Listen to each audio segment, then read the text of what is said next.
Des questions après le massacre dans le village de Woro, c'est au centre du Nigeria. Lisa Fabian, comment expliquer l'absence de l'armée dans des zones où la présence des djihadistes et notamment de Boko Haram est avérée ? Eh bien, le Nigeria est un grand pays et certaines de ses communautés rurales sont extrêmement isolées, situées dans des zones difficiles d'accès et parfois même très loin du réseau téléphonique. Le village de Woro, où a eu lieu cette attaque vraiment horrifique, se situe à proximité du parc national de Kainji, une région densément boisée dont les forêts servent de refuge aux groupes armés afin d'échapper justement à la surveillance de l'armée nigériane. Il est difficile pour les forces de sécurité de quadriller tout le territoire nigérian, d'où l'importance du renseignement dans la lutte contre le djihadisme ou le banditisme. Il y a beaucoup d'observateurs qui disent aujourd'hui que ce terrible drame, ce massacre à grande échelle aurait pu être évité puisque justement les habitants de cette communauté avaient alerté les autorités sur la présence des djihadistes. Oui, absolument, et c'est toute l'horreur de cette attaque qui aurait certainement pu être prévenue si des moyens militaires suffisants avaient été mis à cet endroit pour protéger la population. En fait, les djihadistes ont commencé par essayer d'imposer un prédicateur aux habitants du village de Woro. L'armée a été prévenue par le leader local et des militaires se sont même rendus brièvement sur place.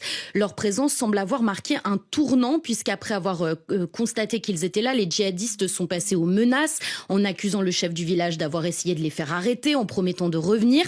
Mais sans plus de précision, eh bien, les militaires sont repartis et ce terrible massacre a eu lieu quelques jours plus tard à huis clos. Une attaque d'une violence inouïe. Des dizaines de corps ont été enterrés dans des fosses communes autour de ce village, le village de Woro, avec un bilan qui s'élève à au moins 160 victimes.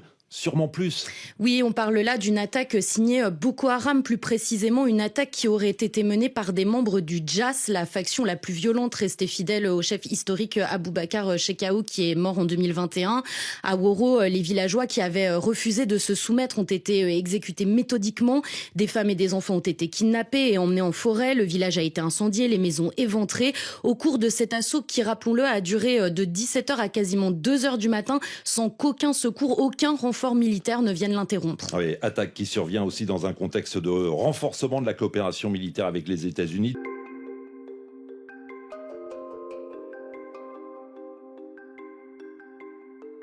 Eh bien, c'est évidemment ce qu'on peut espérer, que les États-Unis puissent aider à combattre la menace terroriste, mais on en sait encore en fait assez peu sur la forme que va prendre ce soutien américain. L'Africom a déjà annoncé une livraison d'armes, mais aussi qu'un petit groupe de militaires a été envoyé au Nigeria pour une mission de conseil et de renseignement. On sait aussi désormais que 200 troupes supplémentaires vont être déployées au Nigeria par les États-Unis. C'est ce qu'a révélé hier le Washington Post. Ces 200 soldats, ils seront chargés de former et d'accompagner leurs homologues nigérians pour les aider notamment à coordonner les opérations entre le sol et des frappes aériennes. Il s'agira de former et d'épauler l'armée nigériane dans sa stratégie, mais sans engagement direct dans les combats à ce stade.